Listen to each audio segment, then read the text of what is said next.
The gentleman from Florida has 2 minutes remaining on his 5 minutes of questions. Mr. Chairman, I will withdraw my motion based on the representations not only that you've made, but that the ranking member has made in our colloquy previously that Mr. Bragg and Mr. Colangelo will be here and willing to answer our questions. Ms. Foley, I wanted to come back to you. You'd made mention of this theory of unanimity, and I wanted to give you a chance to talk about that case law a little bit that you were referencing. Oh, yeah, thanks. In fact, Professor Eisen and I were just sort of debating that case, Shad, from 1991. So Shad is a case where Arizona had this first-degree murder statute. And in order to commit first-degree murder under that statute, you could either have premeditated murder or you could have felony murder. And the question was whether or not that the jury had to be unanimous in its conviction under first-degree murder, whether they had to make a specific finding that it was premeditated or they had to make a specific finding that it was felony murder. And that case is very split. There's like a 4-1-4 split amongst the 9 justices in Shad.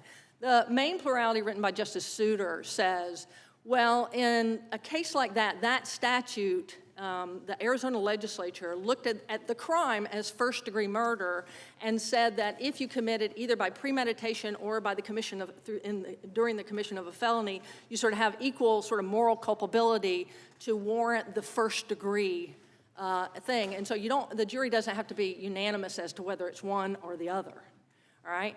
But along the way, at the end of that, they said, oh, a point of caution, that if the means by which a crime could be committed are sort of too capacious, there might be due process problems.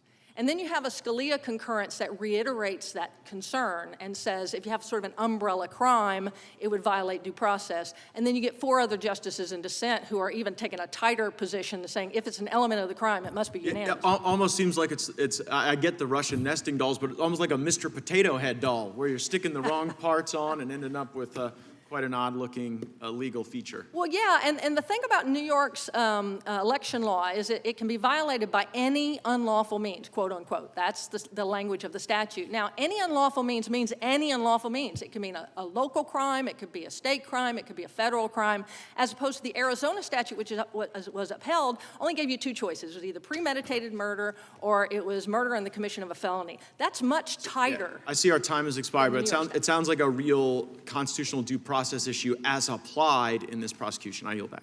Correct. Gentleman yields back.